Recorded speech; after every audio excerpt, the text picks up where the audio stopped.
Hello YouTube family, কেমন আছো সবাই? আশা করি ভালো আছো, সুস্থ আছো। আমরাও ভালো আছি। আমার পুরনো বন্ধুদের ধন্যবাদ জানাই আমার পাশে থাকার জন্য, আর নতুন বন্ধুদের স্বাগত জানিয়ে শুরু করছি আমার আরও একটি নতুন রেসিপি ব্লগ। আজকে আমি বানাবো তুলো শাটিংয়ের তেল ঝাল, খুব সহজ পদ্ধতিতে। এইভাবে একবার বানিয়ে দেখবেন, খুব ভালো খেতে, খুব টেস্টি।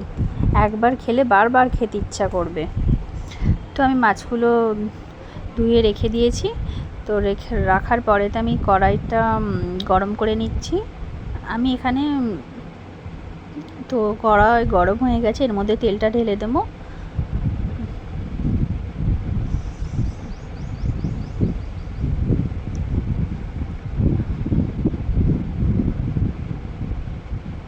আমি তুলো শাটিং করার জন্য 3টে মাছ নিয়েছি, আমি দিয়ে দিয়েছি, একে একে দিচ্ছি। তোমরা চাইলে আধখানা করেও দিতে পারো, আমি গোটা গোটা করছি।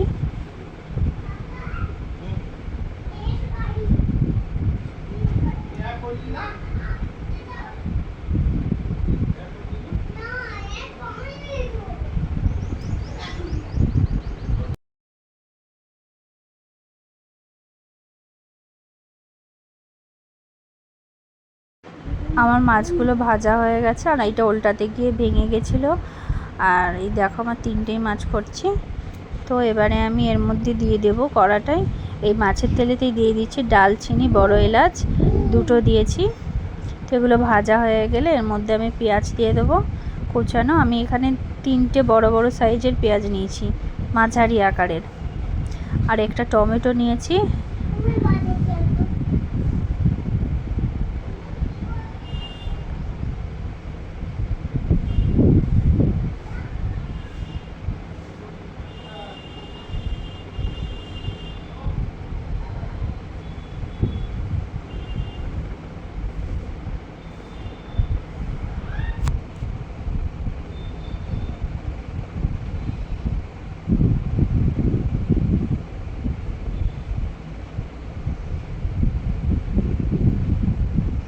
আমার পেঁয়াজটা ভাজা হয়ে এসছে, তখন অনেকটা কালার চেঞ্জ হয়ে গেছে।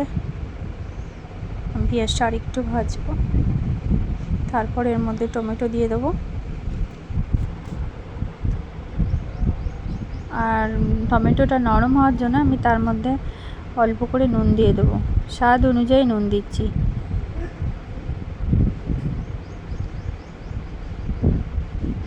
আমার টমেটোটা গলে গেছে, এর মধ্যে আমি 2 চামচ আদা রসুনের পেস্ট দিয়ে দিচ্ছি। 1 চামচ হলুদ দিয়েছি, আর 1 চামচ লঙ্কা গুঁড়ো দিয়ে দিচ্ছি। আর কাশ্মীরি লঙ্কার গুঁড়ো আমি হাফ চামচের মতো দিলাম। তো এবারে এটা ভালো করে একটু নেড়ে নেব। তো এর মধ্যে আমি ধনে জিরে মরিচ গুঁড়ো দিয়েছি, একসঙ্গে এটা ভাজা থাকে।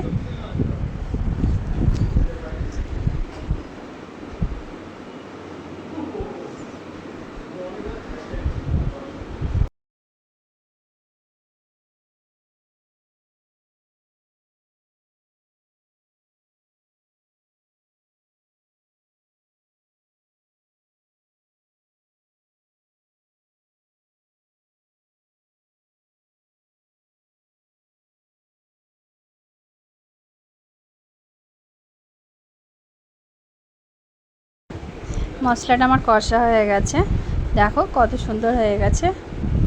তো এর মধ্যে আমি জল দিয়ে দেবো, জলটা ফুটে গেলে তারপর এর মধ্যে আমি মাছগুলো দিয়ে দেবো। দেখো আমি নেড়ে নিচ্ছি।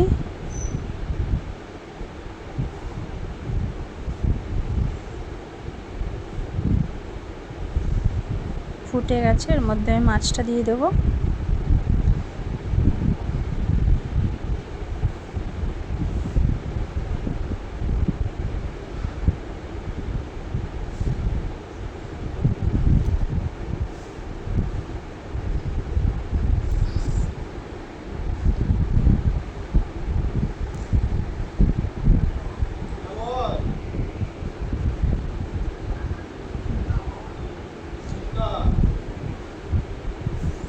দেখো আমার মাছটা হয়ে গেছে।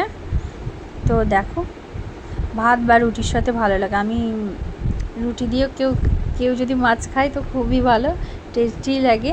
তো দেখো একবার বানিয়ে দেখবে।